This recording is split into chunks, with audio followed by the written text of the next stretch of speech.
Eto na mga idol, muli nga pong nagkaharap si Marlon Tapales at Naoya Inoue. Kanina nga po sa naganap na final weigh-in. Nakikita nga po natin mga idol na sumalang si Naoya Inoue sa timbangan at Marlon Tapales. Kaso hindi naman natin naintindihan kung ilang pound si Naoya Inoue at Tapales dahil Japanese po ang kanilang salita. Na ang kapansin-pansin lamang dito kay Naoya Inoue ay ilang seconds lamang ito sa ibabaw ng timbangan. Nasa bilis nga po ng pagsalang ni Naoya Inoue sa timbangan mga idol. Nagkaroon tuloy ng agam-agam ang ibang mga Pinoy fans. Pero may nakabantay naman mga idol sa kampo ni Naoya Inoue na itong si Sean Gibbons, na ang ibig sabihin lamang niyan ay parehong pasok sa limit ng 122 pounds o super bantamweight ang dalawang maglalaban bukas. Dito naman sa kanilang paghaharap mata sa mata ay ilang seconds nga lang po yan mga idol, sabay tumalikod na itong si Naoya Inoue.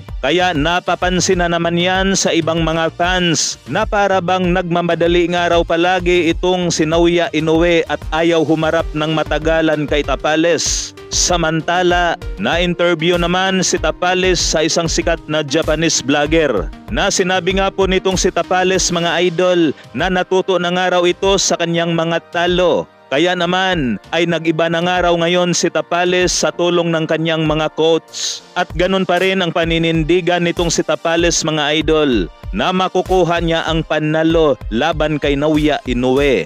Habang bumanat naman ang coach ni Tapales na si Ernel Puntanilla. Sinabi nga rito ng coach ni Tapales mga idol na we are ready, #ShockTheWorld, #Undisputed. Na ang ibig sabihin lamang niyan mga idol ay gugulatin nga raw nila ang buong mundo.